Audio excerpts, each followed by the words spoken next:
So, ladies and gentlemen, I think this is the first ever tourism get together in physical form post pandemic. And that I think deserves a great round of applause to the organizers and especially to Mr. Naveen Berry, who's been at the helm of the BITB for the last 18, 19 years. So, ladies and gentlemen, I would like to start today's session. I think I don't need to introduce each and everyone individually. I think it's important to understand that this panel, as far as I'm concerned, is one of the most important panel of people because they were the frontline warriors, if I may use that word, when the pandemic set in. As a hotelier, as an operations man myself, and for those who don't know me, my name is Rakesh Mathur. I retired in my last two assignments. I was head of IHG for South and West Asia, and then I was president of ITC Welcome Heritage for a few years before retirement. And post-retirement, I'm on the board of Lord's Hotels, where you see the stall outside. Anyhow, so as an operations man, I can understand the immediate crisis that must have descended on the shoulders and the heads of these gentlemen sitting here. All of a sudden, you are required to change your working style. You are required to change your attitude. Hotel industry, hospitality is a lot about attitude, the way you deal with guests, the way you approach guests. All of a sudden, you have to tell guests, you changed your processes, you had to put in new protocols in place, you had to put in new operating systems in place, new service designs in place, and all had to be done within a very, very short period of time. I think it's easier said than done because I do know that in the company that I'm on the board of, the crisis that we went through all of a sudden. So the first panel we invited this panel to come and talk about not their past, not their experiences. Gentlemen, this is for you. I have a list of 4 questions, and I do not want to go into what happened during the pandemic because we all know. We don't need to rediscover what is already known. This session is all about bouncing back. So we want to look at the future. And it is with that intent that we have drafted these 4 questions, which most of you have already shared. I would also add by saying that I have 15 minutes for each question.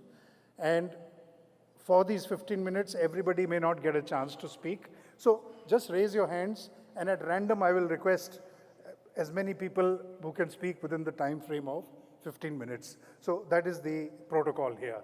Whoever wants to has the best thing to say, and don't get into figures and facts because we all know the figures which are published, etc. Having said that, I would now first like to invite Mr. Naveen Berry to say a few words to launch BITB. Naveen, over to you. Well, thank you very much. I thought that for a moment Rakesh has forgot to ask me to do the introductory remarks on behalf of BITB, so I thought I'll sit down. But he has already ventured adequately into whatever we've been doing. I only want to add that general managers are very close to my heart, and I'll give you a reason. In 1992, I initiated what was New Delhi Hoteliers Forum.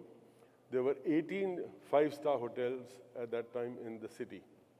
And all the 18 general managers came on board to create the New Delhi Hoteliers Forum. It lasted for a good 4 to 5 years. It did sterling work as a community. It was able to exchange so much of information, which I wouldn't like to share with you today in an open forum. But let me say that there was a lot of bonhomie, a lot of interaction between them. So if it's possible at any stage, something like that needs to be revived again, and I hand back the mic to Rakesh. Welcome all of you again to the 18th edition. And I hope that this event will help us all bounce back in our businesses. Back to you, Rakesh. Thank you. Thank you, Naveen. Thank you. So, gentlemen, the first question on our list, we have only 4 questions and 15 minutes for each. So the first question is, reporting from ground zero, that's why I called you frontline warriors. Exactly where our businesses are at this point of time. Where do we stand as against the pre-COVID levels in terms of occupancies, ARRs, revenues from rooms and banquets and F&B, etc. So this is the question. It's a general question. We would like to have specific answers from as many as are possible. So who would like to take the lead in answering this question? Okay, the first hand goes up. I can't recognize you with the mask on, so please shoot. And I would request everyone to identify yourself as you speak. Thank you. Good morning. My name is Nitesh. I am part of the team at JW Marriott New Delhi. So to answer your question, sir, in terms of business for the first quarter, Jan, Feb, March, we're approximately about 50% of what we used to do in 2019. Extremely happy with how food and beverages panned out. So our restaurants, all of us in AeroCity are doing, I think, better than last year in terms of numbers. Rooms occupancy is about 55 to 60%, but rates have taken a big beating. So we're at about average of 6,500 at its peak. And there is a huge opportunity there for all of us to start inching rates higher because GOP gets affected thereby. I think all of us have now come back to full salaries and we went through a big sort of a churn there. So therefore, for profitability, rates need to go up. Are you talking of NCR properties only or Marriott's across the board? So my answer is for JW Marriott New Delhi. And I can fairly say our hotels in Gurgaon, Rahul Puri is here, who's our general manager for both hotels. They're doing equally well. In fact, Amit is here, Anup is here from Westin, and he'll share his success story. Okay, who else would like to take on this question? Okay, please go ahead, shoot. Please identify yourself, yeah? Am I audible?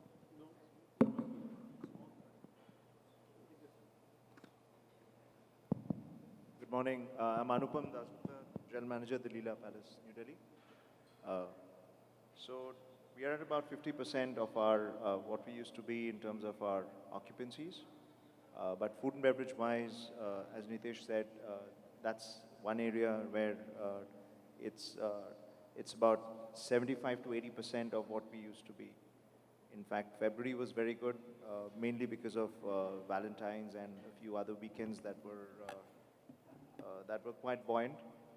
And I think there's a huge opportunity there as well, and that's the only opportunity that we can cite because as far as other market segments are concerned, we only have that much to play with, and it's the same pie which is being divided amongst all the different hotels. So that's where we are as far as occupancies are concerned. Okay, anybody else? Yes? Yeah. Good morning. My name is Harpreet Vora. I'm the General Manager at Radisson Blu Faridabad and Cluster General Manager for Radisson Hotels Delhi NCR. As mentioned, the occupancies have actually, if I were to look at how we compared, how we did in 2020 vis-a-vis 2019, a dip is about 50% in top line. What has effectively helped us to see through this time is cost control, which we've done. We've managed our expenses efficiently. GOP is the way forward. So in fact, most of the hotels that opened for Radisson in Delhi NCR opened during the Unlock 1 phase. And we started getting business in F&B. So there was a pent-up F&B demand. There were 6 segments like social that performed really well. Occupancies have reached to a level which is about 15 to 20% less than what we did in 2019. But ADRs have taken a hit, about 35 to 40% hit has come on ADRs. So going forward, I'm sure, with corporate increasing, with rollout of vaccination, I would assume that corporate would also start coming in and we will have increase in ADRs as well. Okay, you wanted to say something. So I work with the Courtyard Gurugram, so I'm going to give you a perspective of what Gurgaon is behaving like. In terms of recovery, I'm not going to give you absolute numbers, I'm going to give you recovery-wise. So recovery-wise, rooms, I would say that in terms of occupancy, we are at a 60% recovery. In terms of banquets, we are at a 70% recovery. In terms of food and beverage outlets, room service, restaurants and otherwise, we are at an 80% recovery. Now having said that, the ADRs are only at a 30% recovery. So that's pretty much the story in Bangalore, in Gurugram. I don't know, I keep thinking about Bangalore. Yeah, that's pretty much the story of all hotels in Gurugram. Okay. Anybody else? Yeah, please, shoot. Yeah. Hi, good morning. My name is Vishal and I manage the Hyatt Regency in Gurgaon. So my property is a convention MICE focused 450 room, one of the largest banqueting spaces in North India. And I think there is no single answer to this question because every hotel is driven by their specific market segments that they cater to. So for example, if it's a leisure or a resort property, the comeback is a bit stronger. For MICE-driven or GDS-driven hotels, it will be a bit longer before we see the full pullback. But on a macro level, there is a 50% recovery in terms of, I would say, occupancies. So, and then there has been a drop of 10 to 12% on ADR. So overall, on a RevPAR basis, there is a 55% drop, and that's also the city drop when I talk about Gurgaon as such on a STR level. Where we are seeing bounce back and recovery is, for everyone, definitely it's the staycation business, led by the leisure properties or the resort properties, but even city hotels, short weekends, and multiple, kind of people taking short breaks for weekends. So that's one segment. Second segment is weddings, and weddings is because of the pent-up demand. Gurgaon also benefited a bit because of the restriction in Punjab, Delhi, and Gurgaon did not have that restriction as such on the number of packs in a hall. So I think Gurgaon market kind of took an edge on the weddings piece. And then there is also now pickup, we were discussing in MICE, small and medium-sized conferencing like this, so there is an uptick in that, and we are hopeful that in the coming months, hopefully this second wave is not something that will disrupt things, but things are looking and moving ahead. April and May looking very good in terms of the weddings because of the SIA dates. So every month has its own unique thing, like December was great for a lot of hotels, and then January kind of tanked down, and then February again picked up. So I think it's also the SIA dates which are driving the hotel business and occupancies. Okay. Anybody else? Good morning, ladies and gentlemen. My name is Rajat Sethi. I'm heading ITC Grand Bharat.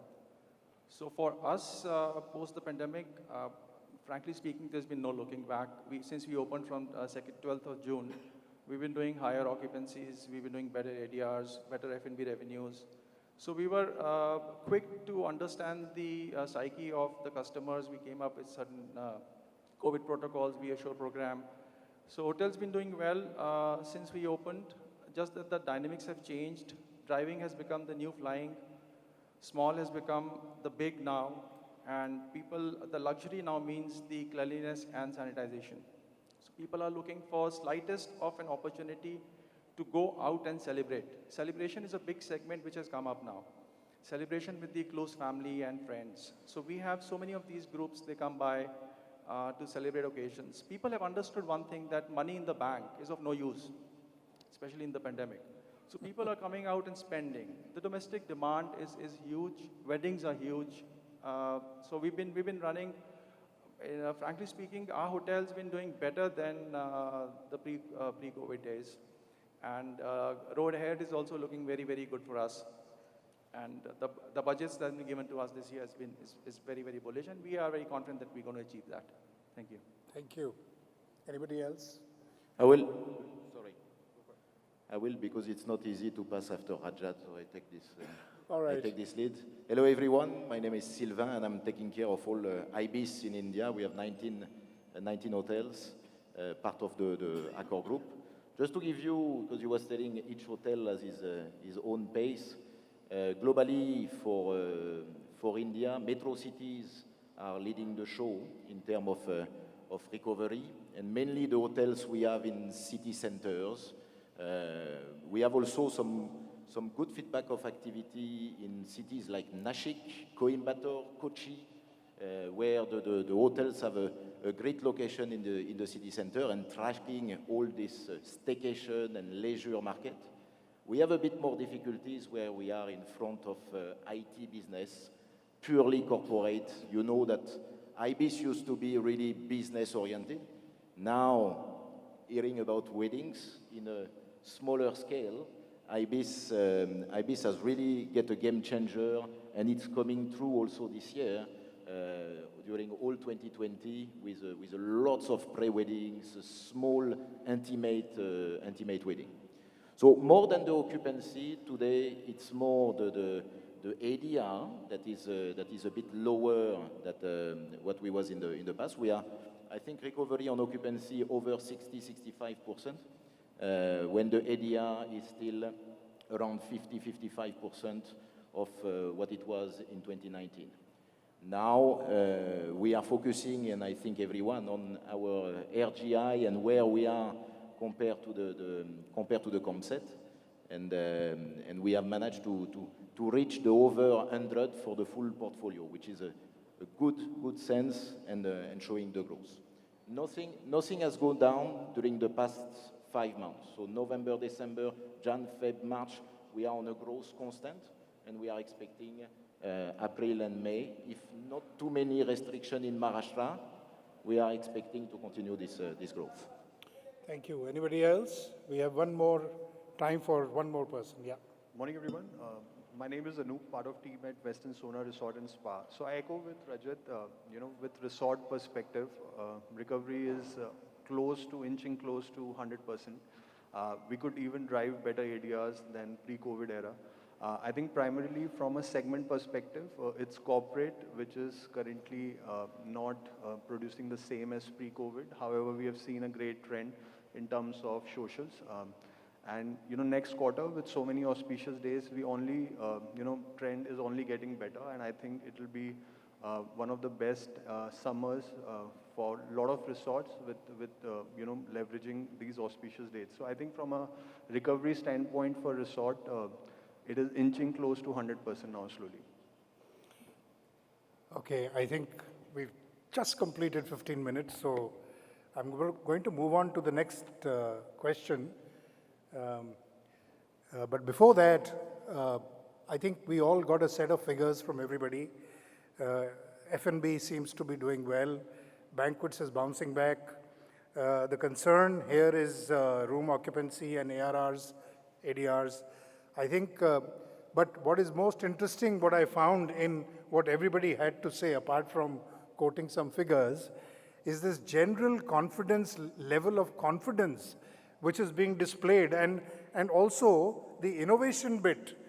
People are talking about staycations and small conferences, celebrations. I think these are the ideas that will take us through these crisis times.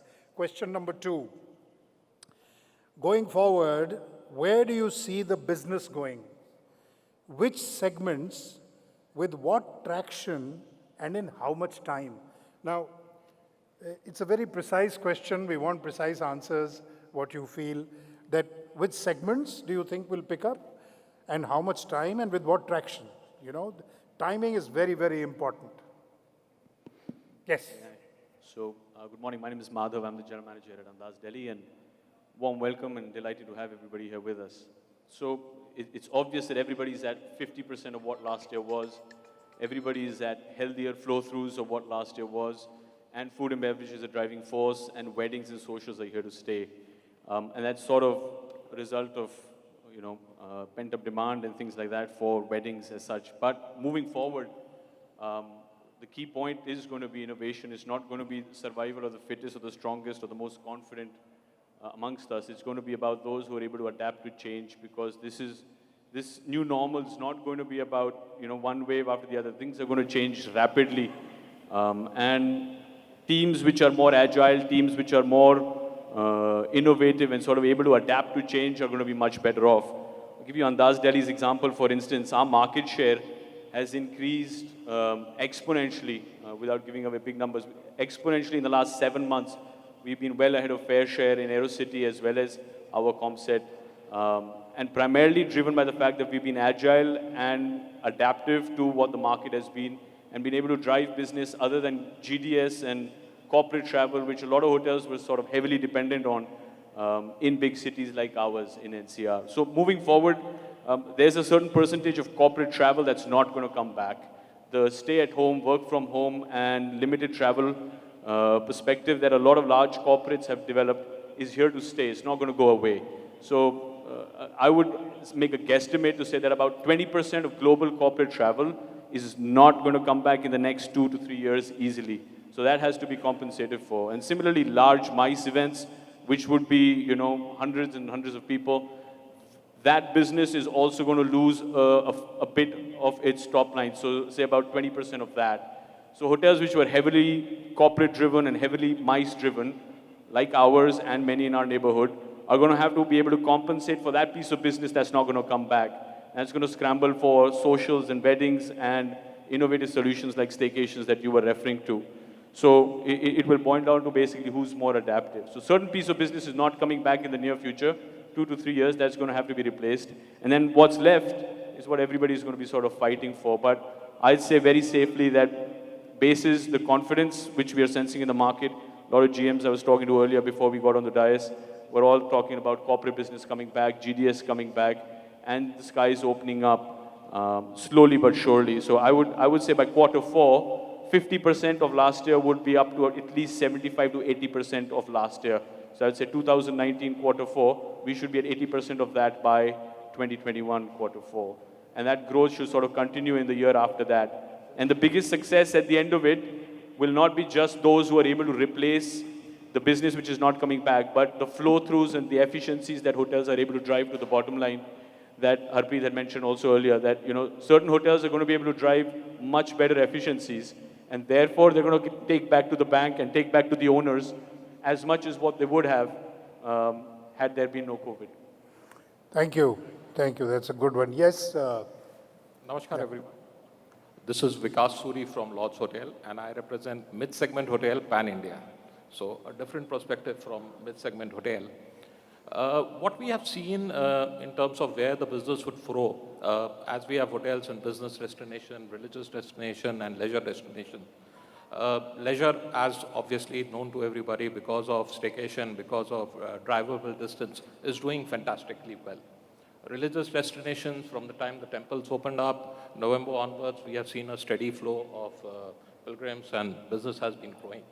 Business destinations, yes, movement has started, and domestic travel will lead the business.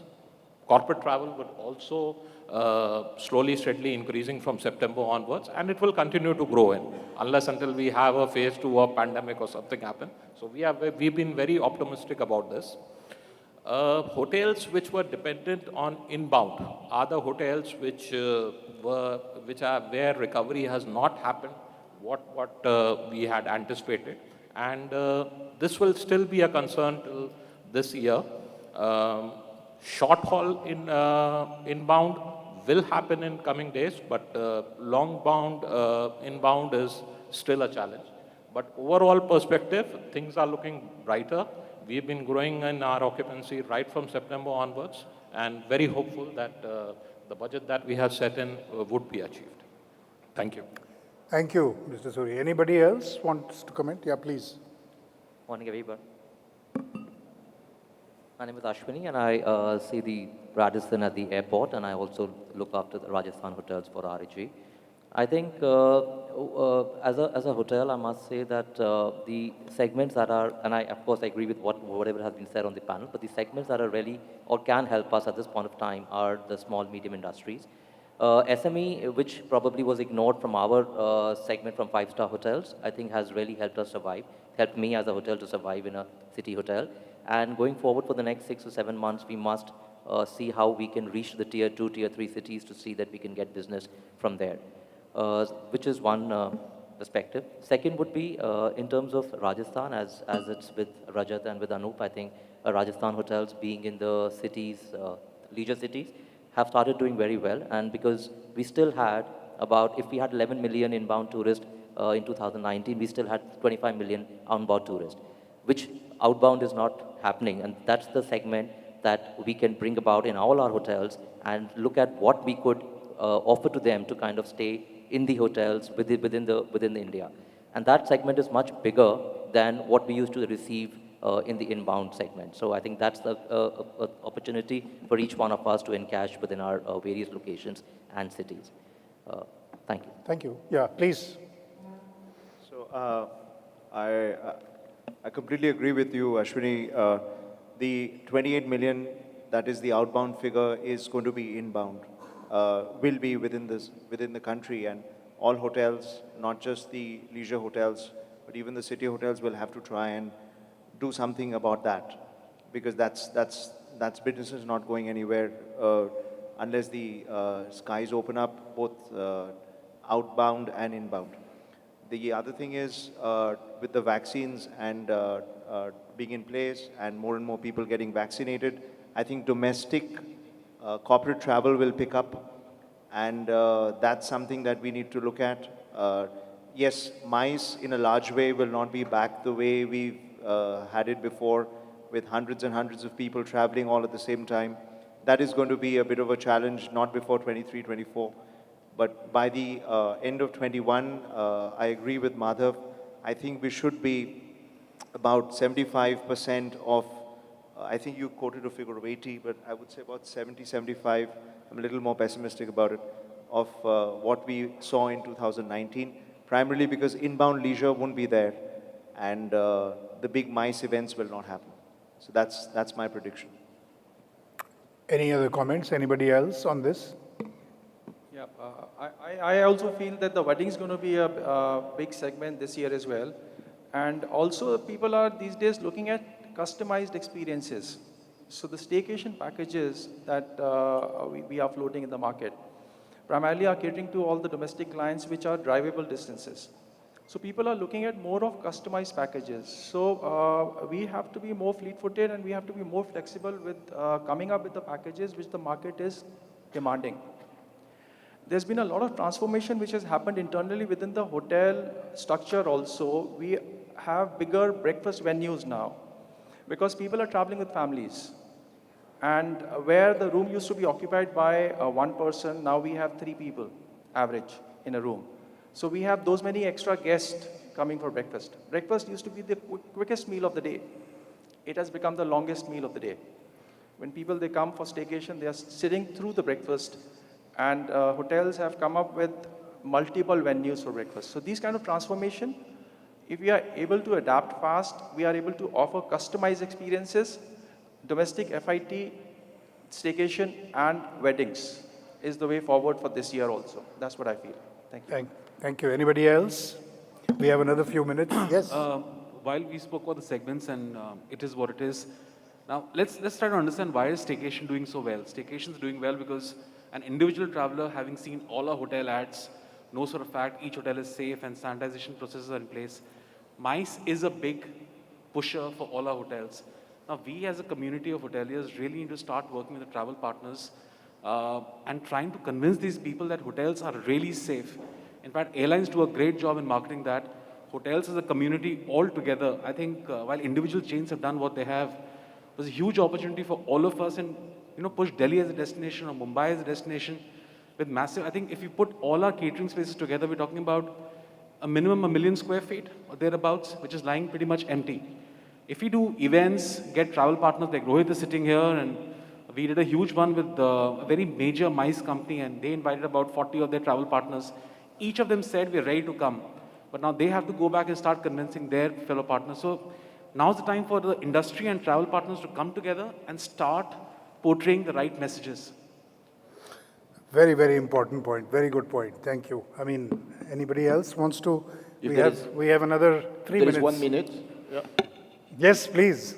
If there is 1 minute, on your question straightforward, I think everybody was talking about all this staycation, leisure, etc. So on your question, I feel that as soon the corporate is back in place, as soon foreigners or business coming from abroad is coming back, the tagline today, we have a partner, tourism matter.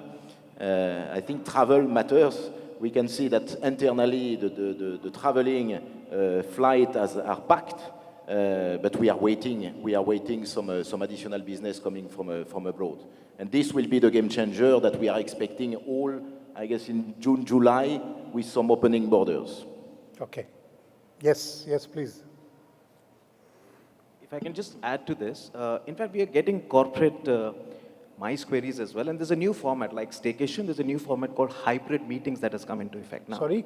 Hybrid meetings. Hybrid. Now it is in person as well as online attendance. So that is a new thing that has come up. So we have to innovate. We have to look at new avenues to get this kind of business. I've had a couple of meetings that were hybrid. So we had in-person attendance and online attendance. So that's another segment that would come in.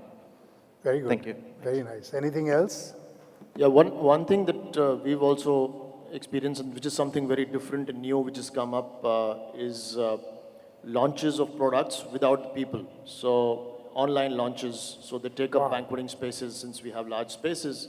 So even a car got launched or a mobile phone got launched. So there were no audience, but it was launched online and they had a big setup done. Like the whole car came inside the ballroom and then the setup was there. And so that's an online or a hybrid kind of a launch. The second segment, which is also growing, is there's a lot of content demand for viewership on OTT platforms, whether it's Netflix or Amazon Prime. So there's a lot of movie crews, which are right now within the country because they're not able to go out for locations and destinations. So they are the ones who are actually traveling within the country, and a lot of rooms, nights are being consumed by them also. That's a very, very different and a new, unique segment as well. Well, okay. We have 2 more minutes for a last comment, if there is any. Okay, since there is nobody else, I think, what really motivates me right now is the sense of positivity that I see and the sense of creativity. So many new ideas, movies, OTT platforms, hybrid meetings, staycation. Staycation, of course, has been done by everybody. Product launches, online product launches. I think, by and large, the message that we get from here in terms of where the business segments are growing, I think it's going to be a lot of creative thinking that's going to yield results. And these are the gentlemen who are at that critical level where they have to motivate people down the line and they have to deliver results up the line. So there's a lot in your hands, and the more creative, the more open you are, and the more you work together. As somebody said, we need to communicate to the industry that airlines have done a good job, but we need to communicate that we are also safe. So in terms of travel, I think the message that I got is corporate is picking up, domestic travel, of course, everybody knows is picking up. But in terms of inbound, short haul is more important than the long haul. That's the message I got from one of our speakers here. And a very brilliant idea, tap the outbound, which is a huge segment. So these are the key takes from this question 3. If there has been any learning from COVID period lockdown, what are those learnings that you have incorporated in your processes going forward? I just want to add by saying that COVID is not over. We are still in the pandemic. So if there is any learning from the past, what are those learnings that will be incorporated into your normal processes? Please. So I think the biggest learning for all of us has been to do more with less. That is the biggest thing that we've learned. I personally, I think all of us have become better managers and better leaders over the last few months. And that is something that we're going to take into the future to be more lean in terms of our structures, in terms of the way we do things, in terms of procurement, et cetera, et cetera. A lot more synergies are in place. The other thing is, from a food and beverage perspective, I think over the last few years, we've seen a lot of very good standalone restaurants who were really used to think entrepreneurially, both in terms of their operations as well as their marketing. I think it's time for food and beverage establishments in hotels to also think in those lines, to pivot and to act like entrepreneurs and to give people, the chefs and the managers, the freedom to operate just like standalone restaurants, because they are the ones who come up with the innovations. They are the ones who really drive new ideas, and that is the only way the food and beverage establishments of the hotels can survive. So that's another very key learning for me and for our organizations. Good. Yes, please. So, in my case, I think two things that I've learned and incorporated. One is think like an entrepreneur, like Anup just mentioned. Mentioned. And the second most important thing is more than the GOPs, cash flows. I think that's something which most of the companies that did not think through. We saw some of the best companies just go absolutely bust, and who we thought were doing great numbers, but not able to even have a cash flow for next 3 or 6 or 7 months was something very shocking. So I think that's the second thing as a general manager. Sometimes we don't look at the cash flows and we look at our finance for that, but I think that's something which I've learned and we've incorporated very well. Look at businesses and segments that can give you immediate cash flow to survive and have a good steady flow for the next few months, if in case anything like this happens. Thank you. Thank you. Yes, May I? please. Sorry. Yeah, I'll come. After him, we'll come to you. Yeah. My name is Varun. I look after Leela in Gurugram. Madhav, thank you for the hospitality. Mr. Berry, kudos for bringing all of us together. I think, what we all have learned the hard way is that actually hotels for the longest time did not invest enough effort and money in actually technology. And I think our industry is amongst the laggards of embracing technology. I think all of us have learned it the hard way, and there has been fast track of embracing technology in all aspects of the hotel. So check-in, check-outs, cashiering, billing, the way we make rooms, how the transport communicates with concierge, how the concierge communicates with the guest, including reservation confirmations. Everything I think is fast-tracked. The other thing I think that I have personally learned is upskilling. I think for the longest time, we confused multi-skilling for upskilling. Actually, multi-skilling is not upskilling. Our people were never really ready to take on jobs above their cuts. They were not ready to fill those gaps. We didn't necessarily have, okay, we can say we have a brand story and a book where we, progress people, take them to the next level. But actually, if you ask hard questions, rarely someone could answer about upskilling. I think our company has taken a very serious note of it. We are really determined in upskilling people, genuinely giving them tools, knowledge, experience, exposure to do a job they were not doing beforehand. And this is not just about standing behind a buffet, or this is not about helping clean up or take the linen out of a room. This is serious stuff. This is doing payroll. This is actually doing sales matrix and stuff like that. Finally, I think one learning that will stay with all of us is, and I think Ashwini spoke about cash flows, of course, goes without saying, is also managing our people, which means that we all have learned in a strange way that retention of good talent is the ultimate test of a brand. So when the business went down, I think a lot of hotels very quickly, got rid of a lot of people, or the contractual people, or people who were easy to, detach with.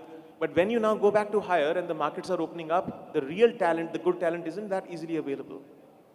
So I think retaining your people when the times are tough, retaining the best talent when the times are tough is really something we all have to think about, because when the tides turn, those are the people who actually get you the yield. Fantastic. So these were some of the learnings from Very us good. at the Leela Group. Very good. We have some time on this question. So may I, since a lot of people want to talk on this, after you, we'll proceed linear, okay? After you, and then we'll move this way. Yeah. Just a quick one, quick learning over here was that in our hotel's P&L, we used to have three costs: fixed, semi-variable, and variable. Now the fixed cost does not exist in the P&L. Everything is variable. So as per the demand, as per your requirement, you get people on board. So it's a new, I would say, a new industry which is coming up now. And a lot of people have started getting into this industry where they are training manpower and they are supplying manpower to the hotel. So manpower used to be the biggest chunk where, as other delegates have also spoken, that the structure has become very, very lean. So we've been told as general managers to review our cost and see what all fixed costs can be converted into variable costs. So now most of our fixed cost is variable cost. So it's only variable cost now that exists in the hotel industry also. Thanks. Good point. Can we now move from that side? Any point you want to make? Quick. Yeah, we have 5 minutes, 7. We've always been at Marriott, inspired to be very fleet-footed. So we started planning for the lockdown early January. And because being a large chain, so we started getting inputs from hotels in China that this is coming. They were the first ones to inform us. So by end of Jan, I think all our hotels in Marriott had the plans ready. We put them rolling in action by early March. And most important thing is you can't depend on segments anymore. So you need to have a backup plan. You can't have all eggs just in corporate or MICE. And therefore we now have, of course, we're lucky to brand the wedding segment as Shadi by Marriott. So that really helped us. Marriott on Wheels as a home delivery option, which was again branded and put together. So it's important that you can't just depend on segments. It has to be very, very varied. And the more flexible and the more quick-fleeted you are, the better it is. One thing which could have done better, I think, is, I agree with Varun, the manpower thing is going to be a huge, huge challenge for us going forward because we took some decisions which may not have been right or wrong, but let's not talk about it. But we really have to invest back and get those people back. Hotels has to be the first choice of youngsters to look at as a career opportunity. Okay, next. We'll quickly move like this. Yeah, we have time. The only point, the biggest learning for us has been the communication. Right from the time when the pandemic started, we at all levels communicated with the staff. I was listening to the issues of manpower. Luckily for us, we communicated on a weekly basis with our GMs. The GMs in turn communicated with the HODs on a weekly meeting on Zoom calls, and the HODs down the line with the staff. Even if they were at home, we knew what they were doing, how their health was, and that communication really helped us. When we opened up, if we could not accommodate them in our hotel, in the hotel where they were working, we could accommodate them in hotels, other hotels. So as a group, there was a lot of synergy which we could bring in, and happy to say that almost 80% of our staff is back on rolls, and they are doing well. Okay, can we move down? Those who've spoken need not repeat. Yeah. Okay. Good morning. My name is Namit. I take care of Radisson Udyog Vihar. So we as a hotel were operational throughout the lockdown. What it taught us was definitely as a brand, we took care of our people. We didn't really let go of our people. And we had them settle in different Radisson hotels. Also, what I personally learned is power of the brand in terms of the economies of scale, what we were able to drive as a brand. With 24 hotels in Delhi NCR, we were able to get better deals in terms of once we started to open up with clustering and tendering and a lot of other activity. Also, the third point, what I want to make is optimization in terms of as a hotel, as a brand, what we did in whatever operations we were running. So these were the learnings from the lockdown. Very good. Next. Oh, yeah. Well, I will not necessarily add a lot because all the ideas was in my mind. One more that I could add is all this safety protocol and hygiene that we have learned to show to the guests. We was always, if you remember your housekeeping or trying to do in the back, not showing to the guests what we are doing on the way. We have learned how to show what we are doing and how to give this confidence to the guests. It's one of the points.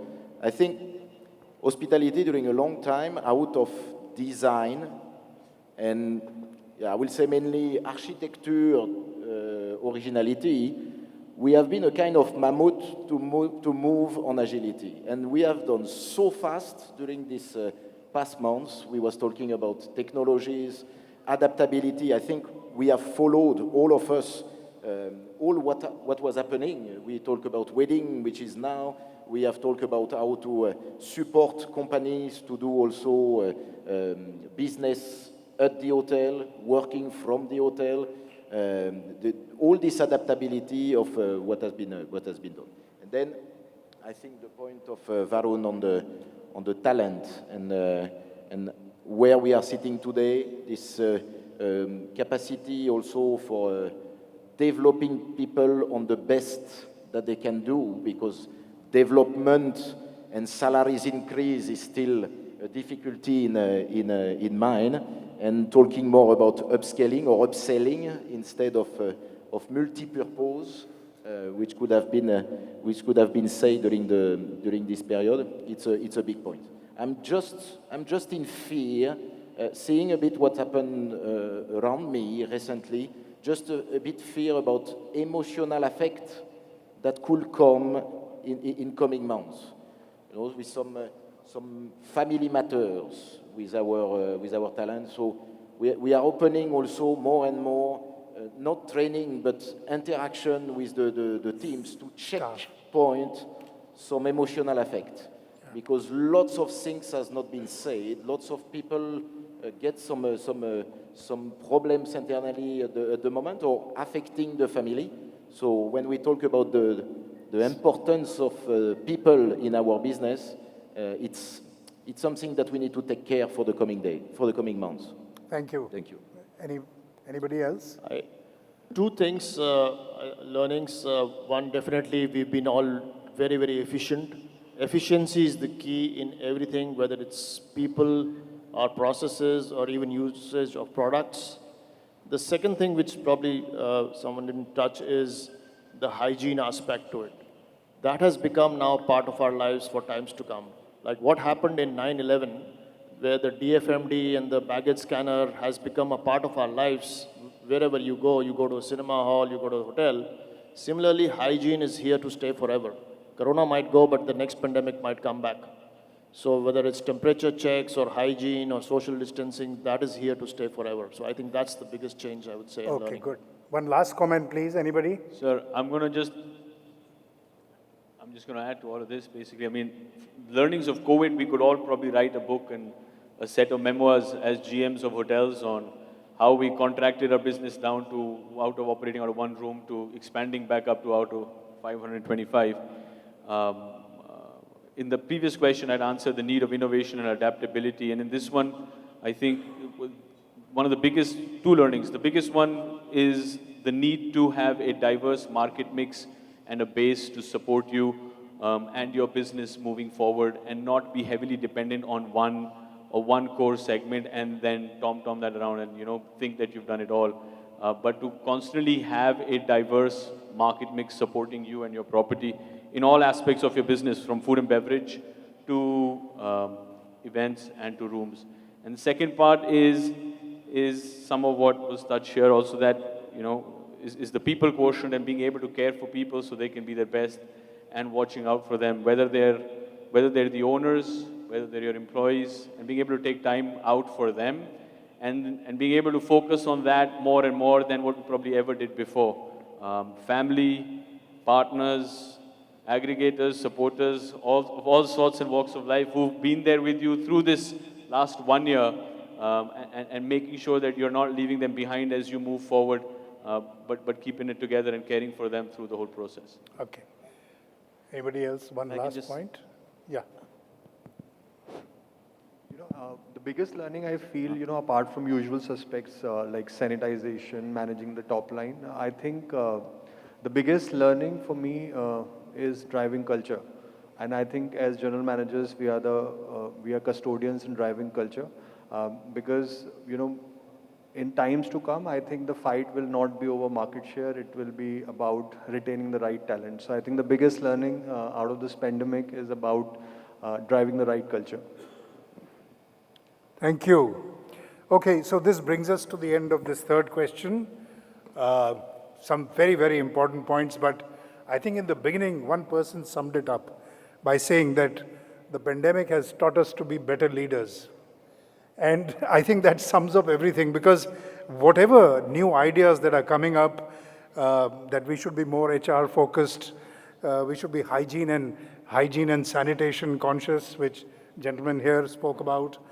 As a matter of fact, that I was just waiting for that point to emerge, because that is one area where a lot of people, I won't make it a general statement, but especially people in the unorganized sector were extremely callous about back of the house hygiene and sanitation. I'm not talking about the organized sector here, but the unorganized sector, which is almost 70% of our business. So, well, let's not, and the importance of the human being. I think that realization is a major realization.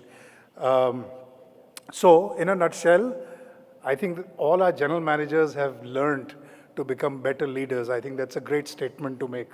Last question. Thank you. Yeah, good hands. Values. Last question. In your city or region, how much local can you get collectively as an industry, as in a community participation, community giving, local sourcing, promotion of what is unique about your city and others, and then going vocal about it collectively for the common good of your destination? Now, this question is not relevant, not necessarily referring to your own individual businesses, but about your commitment to society at large and to the community of where you are operating. So what do you think are the realizations that came out of this pandemic experience? How much local should you get? What should you do as a business to bring about a change in your working environment and benefits to your local community? Who would like to take on this big question first? Yeah. So I'll take this. Please identify. Can you identify my yourself? name is Nitesh. I run the JW Marriott in New Delhi, and I also look after our hotels in Rajasthan. Now, in the month of May, when the migrant crisis was at its peak and Delhi was full of thousands of people on the road, we realized that a few of us need to do something. And I remember Namit, I called him, and Ashwini and our colleagues at the Lodi Hotel and Varun also helped in. We, as a bunch of 5 hotels, we were dishing out almost 8,000 to 9,000 meals a day. So when it comes to collaboration, it is possible. Very good. And really, I think Namit took a big lead in getting the Radisson Group aboard. So that one opportunity, I think, got hoteliers together for a common cause. There are multiple more causes, which I think as a learning we can take forward. If we can get together on that front. Now, in terms of talent, like we spoke about, there's lots we can do. On local front, of course, hiring the local talent, I think, is the most important part. But marketing a destination. So for Rajasthan, we've got a huge plan up to promote. We've got 5 hotels in Rajasthan from a Marriott point of view. So position that, focusing on the domestic client will be the mainstay. But gentlemen, once again, for giving out 10,000 meals, no small joke. It shows heart. Thank you. Very good. Next, anybody else? So at Andaz Delhi, the concept, the ethos, and our narrative, everything is sort of dedicated to the city of Delhi in every small possible way. So that's the hotel as a whole. And then within the hotel, we've got a beautiful food hall called Annamaya. And Annamaya is a venue which is dedicated to eating mindful, raising awareness, and most importantly, sort of shopping artisanal and supporting artisanal. So it opened 4 years ago. And in many ways, it's sort of well ahead of the curve, as common verbiage now. It's well ahead of the curve in terms of dedicating itself and its produce and its product and its sale in terms of the retail sale to the artisans of India, not just Delhi or Aerocity or the area around us, but not only North India, but all the way down from Mysore to the Northeast to Rajasthan. So we've sort of been representing and creating a platform through our Annamaya Artisan Awards to recognize and give them space to support them. So hashtag local, hashtag always local, hashtag vocal for local have been sort of part of the ethos and narrative for Annamaya for almost 4 years as such. And as a brand, thank you, and as a brand, Andaz Delhi is dedicated to the city of Delhi. We have 401 rooms, and this is not going to sound like a sales pitch, but I must share, apt for the question. 401 rooms, and each room brings to life a reason to fall in love with Delhi. We have a beautiful book written by Fiona Caulfield, where we represent artwork dedicated to the reasons to fall. And I'm from Delhi. I've spent half my life here, half outside, and I have a love-hate relationship with the city. But there are things that I've learned about this city, being in this hotel and being the GM of this hotel for the last 3.5 years, which I didn't know existed before. But the big part of your question is how we can collaborate and how we can do this as an industry and how we can do this across platforms. Now, Hyatt's sort of dedicated as a company. I can speak for us and say that, we're dedicated to this in various aspects of the way we are supporting the local partners. But across different companies, across platforms, to have a more coordinated approach, not driven by the government for an apprentice program, but rather more with our partners some of who are here in travel and trade and corporate, to dedicate more and do more for the society would obviously be a welcome opportunity. It's a definite opportunity that we should all sort of think about. And distributing meals through COVID is a great example of sort of how that came to life. Fantastic, very good. Thank you. Anybody else? Yes, Mr. Okay, we'll move linear. Yeah, please go ahead. Vikas Suri from Lord's Hotel. Skill development at a local level has always been a priority. If you look at our hotels, almost 70% to 80% of the staff are locals. And they have done wonderfully well. A local driver would obviously know various points in the city when he brings the guests from the airport. If you have a local housekeeping guy, he would know where to shop, where is the best market. And that interaction with the guest has always happened. Luckily for us, we also have a hotel management institute. So a lot of these local apprentices who join the industry in 6 months period or 1 year period, they get trained from our institute, they get a certificate, and they grow up, they can grow up in their career, and they are replaced by the other people. So this way we have been contributing in the local society. Also, if we have a majority of hotels in Gujarat, so local delicacies, be it khakra or whatever is there, that forms a part of our mini bar. And you have guests traveling in, coming in from different cities, they order and they really appreciate that. And plus, the gift shops have also been having the local artisans and produce from them. So, thank you. Down the line, please. Yeah. Good afternoon, Namit this side from Radisson. So what I believe as a fraternity, what we need to drive is obviously vocal for local. It's happening at the top level from the Prime Minister of the country. But also it needs to happen, somebody mentioned about 30 million tourists who may not be able to go abroad. Look at China. In fact, if there needs to be a bounce back, it needs to be our push, our marketing from all ends, whether it is bureaucrats, politicians, us as hoteliers, everyone needs to come together in the fraternity and drive the business and be vocal for local and drive that business in our country itself. Very good. Thank you. Next, please.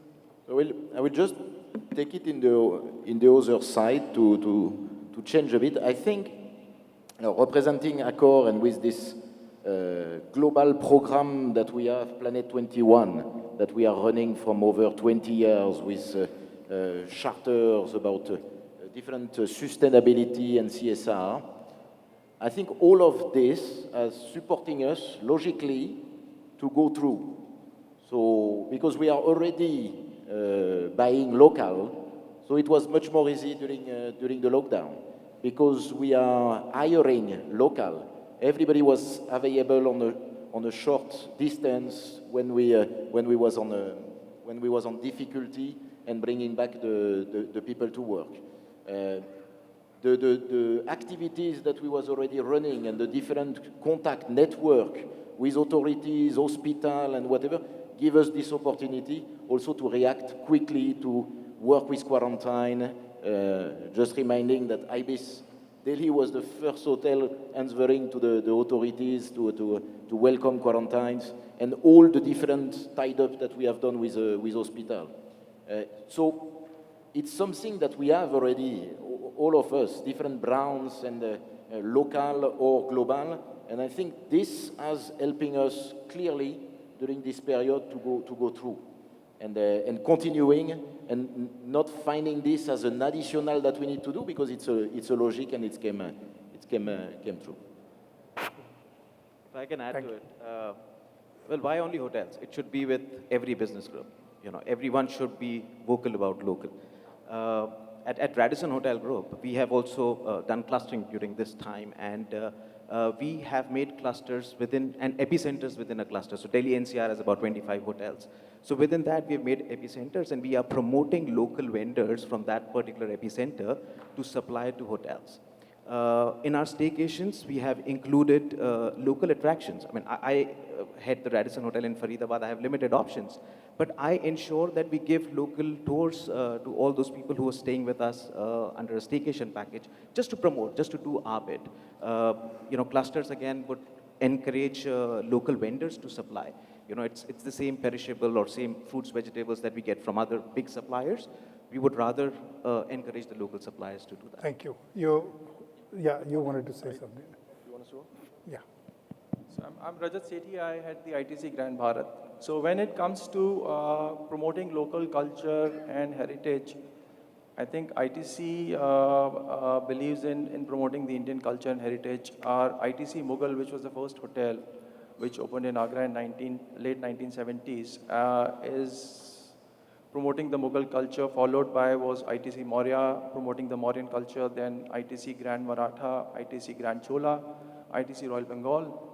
So ITC believes in promoting the local culture, and ITC Grand Bharat, which is the latest addition to the ITC kitty, has culture from all the areas. So Mughal, Maurya, Chola, Maratha, and one more, the international world-class brands that ITC has created, the restaurant dining brands, Bukhara, Dampuk, they don't need any introduction, Dakshin. So in fact, looking at the palette of the local domestic tourism, which is currently prominent, at ITC Grand Bharat also we have opened Dampuk. So earlier we had an India room, which was primarily a continental restaurant, but looking at the local demand. I'll have to intervene. Can we stick to the Okay. pandemic And related? also, we promote the local culture. Mewat, we have local love in all our hotels, in all the destinations. For ITC Grand Bharat, I don't know how many of you are aware that we fall in Mewat district. So we have a separate restaurant, Apas Promenade, where we promote the Mewati cuisine. Good. Can we move on to the next? Yeah, please. I think just to second last. He has one. all our Second esteemed last. colleagues have already outlined everything that they're doing and what they think. As an industry body, I think we need to push the government to give more incentive for domestic travel, to push domestic tourism. A lot of countries are doing that, giving out special incentives to push domestic travel, domestic airline travel and domestic hotel stays. I think we really need to do that, and that would really push the agenda for vocal for local. Yeah, that is being addressed by all associations. I'd just like to add here, since we're talking about social responsibility, to have more differently abled people be part of our industry, I think that's something our industry is still not up there. We recently, in the last 1 year, we've been working with the Deaf Society of India, and we've hired deaf and dumb students in our housekeeping and F&B, and they've been exceptional. So Great. I think that's something that as an industry we should really Good. come up to. Yeah. Got the point. You have a last point? Last point. Yeah, absolutely. So I'm going to go back to the original question that you actually asked. I'm not going to talk about just my hotel per se. I think being in a metro, we obviously will always be dependent on a lot of other states to give us their supplies. Also the fact that some of us, we run very big boxes, and we believe in economies of scale, so obviously that also comes into play. I think where hotels can contribute right now is the community bit, because it's more effort than actually monies that are required. Like Nitesh mentioned, that they, along with 3 other hotels, were able to supply 10,000 meals. Now, yes, that was the necessity at that time, but there is still a strata of people that actually needs our help. Small things, many hotels, sometimes adopt a small school or an orphanage or other institutions. I think if we actually continue giving our effort to these institutions, I think we'll be able to do a lot more. In terms of go local, again, promoting the destination obviously will help, using local ingredients and stuff. However, I think right now that has slightly less impact than going out to the community and actually doing community service and devoting time to these activities. Thank you so much. I think that's very good points. I don't want to go through each idea that came up during this discussion. I think I had a very, very good panel of the frontline managers, the frontline warriors, as I use the word, who faced the brunt of the pandemic and came out with solutions to deal with each and every kind of unique situation that arose out of the pandemic. I will just sum it up in one word. I think for me, we've learned that hoteliering has to be more value-driven and not just profit-driven. We have to look at society, we have to look at our environment, we have to look at how much responsibly we are conducting our businesses. So having said that, I would like to thank each and every one of you for being such a wonderful panel, and I enjoyed every moment of being the moderator for this panel. Thank you very much.